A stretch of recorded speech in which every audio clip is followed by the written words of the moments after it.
Hare Krishna everyone, Hare Krishna, welcome back to Shravanam Diaries podcast.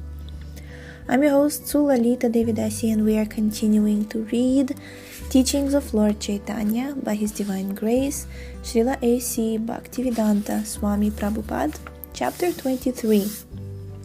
Why study the Vedanta Sutra?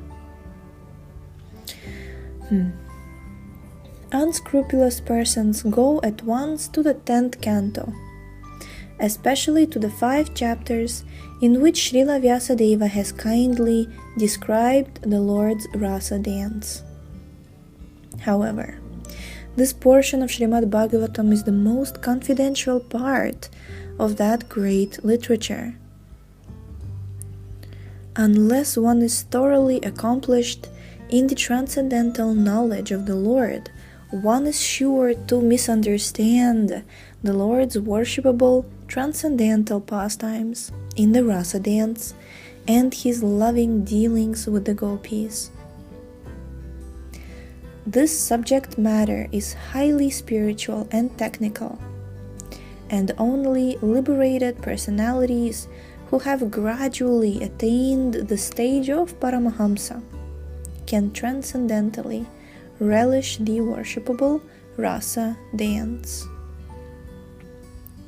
Therefore, Srila Vyasadeva gives the reader a chance to gradually develop in spiritual realization before actually relishing the essence of the pastimes of the Lord. Thus, at the beginning, Vyasadeva purposefully invokes the Gayatri mantra with the word Dhimahi. The Gayatri mantra is especially meant for spiritually advanced people. When one attains success in chanting the Gayatri mantra, he can enter into the transcendental position of the Lord. But in order to chant the Gayatri mantra successfully, one must first acquire the Brahminical qualifications and become perfectly situated in the mode of goodness. From that point, one can begin to transcendentally realize the Lord, His name, His fame, His qualities, etc. Srimad Bhagavatam is a narration dealing with the Svarupa, form of the Lord, which is manifested by His internal potency. This potency is distinguished from the external potency, which has manifested the whole cosmic world within our existence.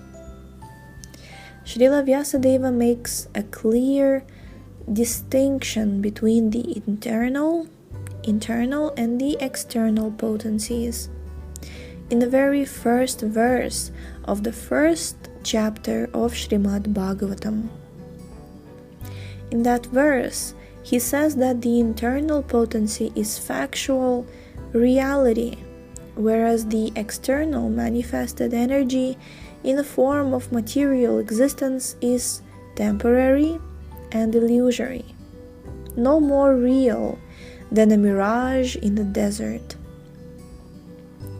Water may appear present in a mirage, but real water is somewhere else. Similarly, the manifested cosmic creation appears to be reality. But it is simply a reflection of the true reality which exists in the spiritual world. In the spiritual world, there are no mirages. Absolute truth is there. It is not here in the material world. Here, everything is relative truth, with one apparent truth depending upon another. This cosmic creation results from an interaction of the 3 modes of material nature. The temporary manifestations are so created as to present an illusion of reality, to the bewildered mind of the conditioned soul, who appears in so many species of life, including higher demigods like Brahma, Indra, Chandra, and so on.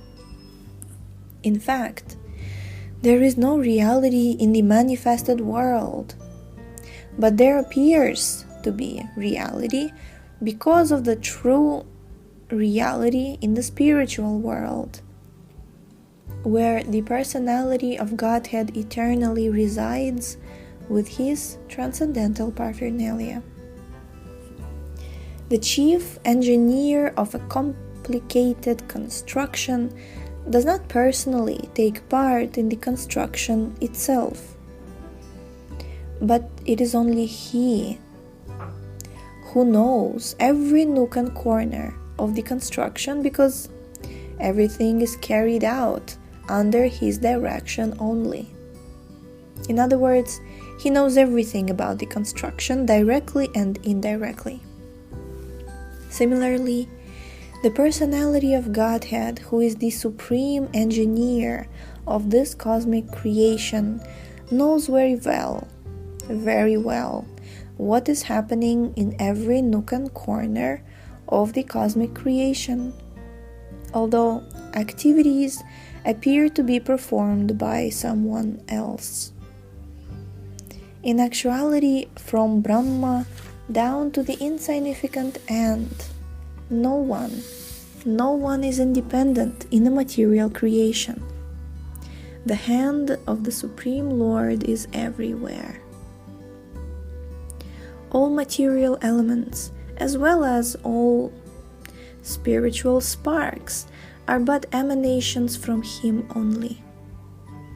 Whatever is created in this material world is a result of the interaction of these two energies, material and spiritual, which emanate from the Absolute Truth, the personality of Godhead, Sri Kṛṣṇa Vasudeva.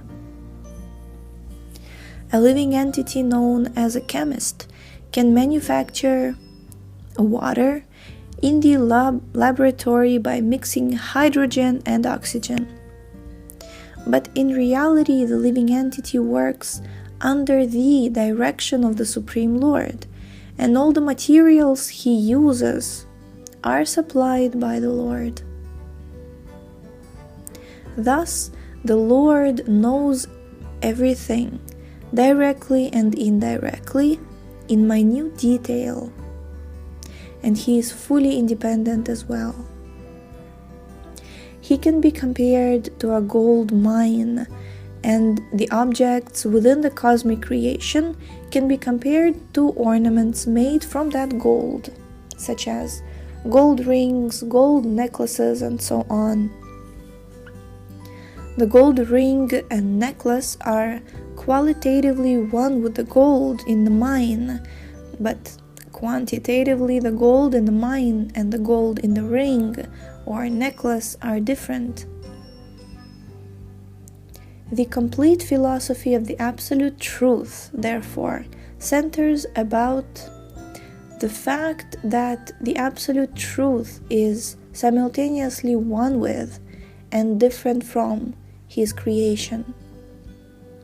Nothing is absolutely equal to the Absolute Truth, but at the same time, nothing is independent of the Absolute Truth.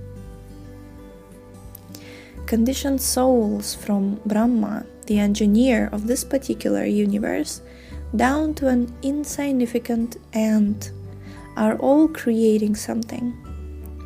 But none of them are independent of the Supreme Lord.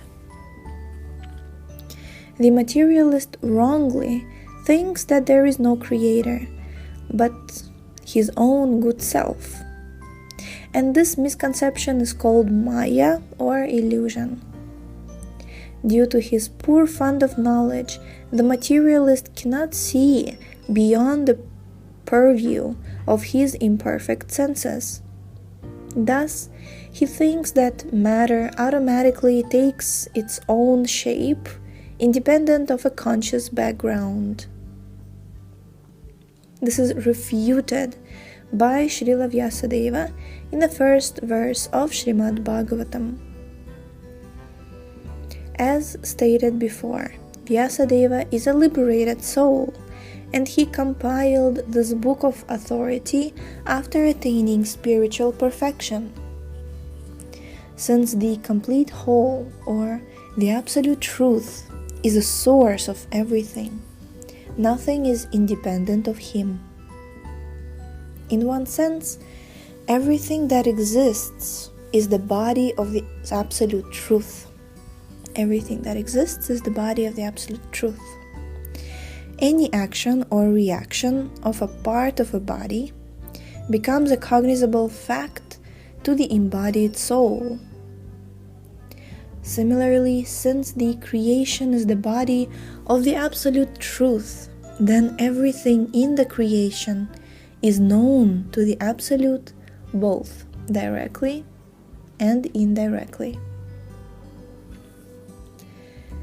In the Shruti mantra, it is stated that the absolute whole, or Brahman, is the ultimate source of everything. Everything emanates from him. Everything is maintained by him, and at the end, everything enters into him again. That is the law of nature. This is confirmed in the Smriti mantra. There it is said that at the beginning of Brahma's millennium, the source from which everything emanates is the absolute truth, or Brahman. And that at the end of that millennium, the reservoir into which everything enters is that same absolute truth.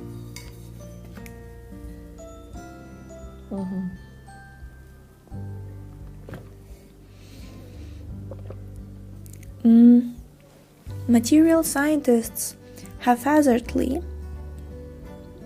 take it for granted that the ultimate source of this planetary system is the sun, but they are unable to explain the source of the sun.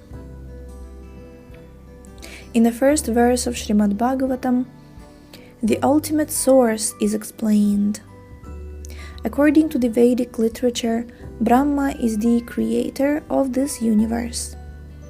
But because he had to meditate to receive the inspiration for such creation, he is not the ultimate creator.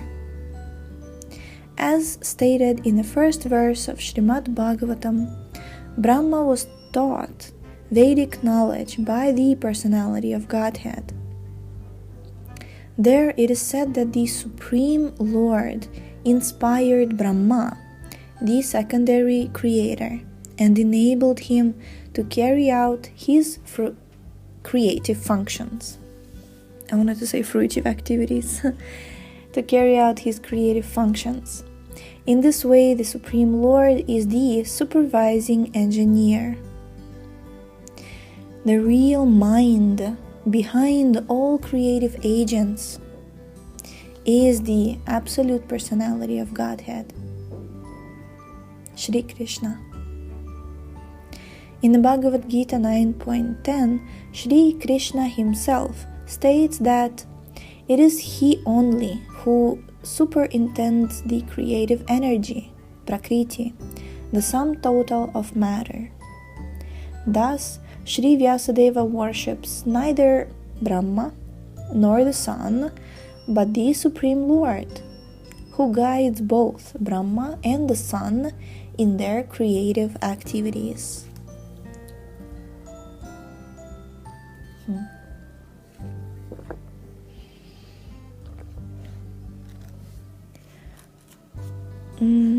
The Sanskrit words abhigya and svarat appearing in the first verse of Srimad Bhagavatam are significant. These two words distinguish the Lord from all living entities. No living entity other than the Supreme Being, the absolute personality of Godhead, is either abhigya or svarat. That is, none of them are either fully cognizant or fully independent. So Abhigya is fully cognizant, meaning he knows everything. And Svarat means fully independent.